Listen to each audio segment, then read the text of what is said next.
ठीक। अहमद साहब, ये बताइएगा कि ये जो टर्निंग पॉइंट आया इस वक्त पूरी दुनिया ने देखा और यकीनन भारत की नींदें भी हराम है, उसकी तो साल की जो सिफारती सरमायाकारी थी वो इस वक्त जो है स्टेक के ऊपर लग गई है। क्या ऑप्शन होगा अब इजराइल और जो भारत है उनके गठजोड़ जो है वो किस तरह से देखेंगे इसे? ये देखें, उनके लिए तो ये एक नाइटमेयर है। इसमें भारत का तो किसी विदाउट एनी डाउट, उनका मीडिया, उनका पैनिक, चाहे अभी भी देख रहे होंगे उनके न्यूज़ चैनल्स के ऊपर किस तरीके से वो अल्ट्रा पैनिक मोड के अंदर जा चुके हैं। हाँ। और इंडिया की जो अब फॉरेन पॉलिसी में इंडिया के पास लिमिटेड ऑप्शंस बचे हैं।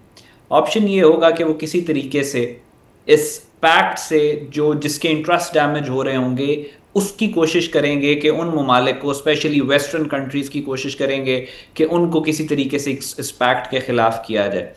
कोशिश करेंगे इंडियन, अभी जो इंडियन फॉरेन ऑफिस की और इनके जो मीडिया के ऊपर बात चल रही है, तो वो ये कह रहे हैं कि हम अमेरिका, अपने फॉरेन ऑफिस को पुश कर रहे हैं कि अमेरिका को इस पैक्ट के अगेंस्ट कन्विंस करें।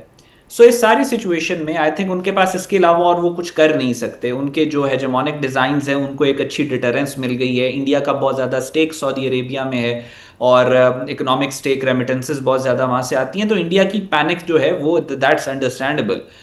लेकिन west, I think west will be very careful, because ये जो सारी सिचुएशन इमर्ज हुई है, ये जो सारी इक्वेशन चेंज हुई है, इसमें बहुत मेजर रोल इसराइल के हेजेमोनिक डिज़ाइंस ने जो है वो क्रिएट किया है। और अब इसराइल अपने आप को अमेरिका के अंडर अम्ब्रेला समझता है। पिछले 3 साल से जो मिडल ईस्ट में इसराइल कर रहा है, उसने बहुत ज़्यादा रोल प्ले किया है सिक्योरिटी जो अपैरेटस है मिडल ईस्ट का, उसको चेंज करने में। तो I think west will also be careful, क्योंकि अभी पिछले कुछ अरसे में बहुत तब्दीलियां भी आई हैं। आप सिर्फ इस डिफेंस पैक्ट को अगर ना देखें तो कुछ अर्सा पहले सऊदी अरेबिया और ईरान के दरमियान में बहुत अच्छे डिप्लोमेटिक रिलेशंस अरेंज करवाए थे चाइना की गारंटीज के थ्रू। तो अब मल्टीपोलर हो रही है।